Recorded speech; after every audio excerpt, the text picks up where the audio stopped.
Hi everyone, welcome back to study with Gunnu. अगर circular flow का ये पार्ट क्लियर नहीं हुआ ना तो एग्ज़ाम में क्वेश्चन गलत हो सकता है। तो आज हम बात करेंगे एजप्शंस एंड लिमिटेशंस की, वो भी बिल्कुल इजी और क्लियर वे में। सबसे पहले समझते हैं एजप्शंस। एजप्शंस का मतलब होता है वो कंडीशंस जो हम मान लेते हैं ताकि कंसेप्ट को सिंपल बना सके। सर्कुलर फ्लो को समझने के लिए इकोनॉमिस्ट कुछ बेसिक एजप्शंस लेते हैं। सबसे पहला, सिर्फ दो सेक्टर होते हैं, हाउसहोल्ड्स और फॉर्म्स। हाउसहोल्ड्स क्या करते हैं? फैक्टर्स देते हैं लाइक लेबर्स, लैंड, कैपिटल्स। और फॉर्म क्या करती है? गुड्स और सर्विसेज प्रोड्यूस करती है। दूसरा, हाउसहोल्ड्स अपनी पूरी इनकम स्पेंड कर देता है, यानी जो इनकम मिली वो वापस फर्म को दे दी। इससे फ्लो कंटिन्यूसली चलता रहता है। तीसरा, गवर्नमेंट एग्जिस्ट नहीं करता, यानी न टैक्स है न गवर्नमेंट स्पेंडिंग। चौथा, फॉरेन सेक्टर नहीं होता, मतलब ना इंपोर्ट और ना एक्सपोर्ट।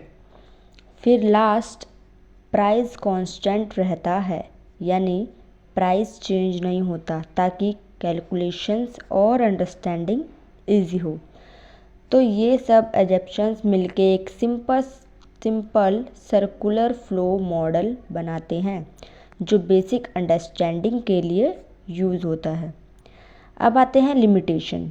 लिमिटेशन का मतलब होता है मॉडल की वीकनेसेस या कमियां, यानी एक मॉडल रियल लाइफ को परफेक्टली रिप्रेजेंट नहीं करता। सबसे पहला, रियल लाइफ में सिर्फ दो सेक्टर नहीं होते, गवर्नमेंट भी होता है और फॉरेन ट्रेड भी होता है। दूसरा, सेविंग इग्नोर की गई है। रियलिटी में लोग अपनी इनकम का कुछ पार्ट सेव करते हैं, इससे सर्कुलर फ्लो इफेक्ट होता है। तीसरा, गवर्नमेंट को इग्नोर किया गया है और फॉरेन सेक्टर को भी इग्नोर किया गया है, लेकिन रियल लाइफ में टैक्स और government spending important role play करते हैं। चौथा, प्राइजेस कांस्टेंट नहीं रहते, मार्केट में डिमांड सप्लाई के हिसाब से प्राइस चेंज होते रहते हैं। इसलिए ये मॉडल सिर्फ एक बेसिक आइडिया देता है, रियल वर्ल्ड को एग्जैक्ट पिक्चर नहीं। तो आज हमने सर्कुलर फ्लो ऑफ इनकम का चैप्टर कंप्लीट कर लिया, एजप्शन समझे और लिमिटेशन समझे।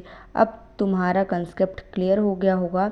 अगर वीडियो हेल्पफुल लगी हो तो लाइक करो, कमेंट में लिखो डन, सब्सक्राइब करो स्टडी विद गुन्नू को। मिलते हैं नेक्स्ट चैप्टर में, तब तक के लिए बाय बाय।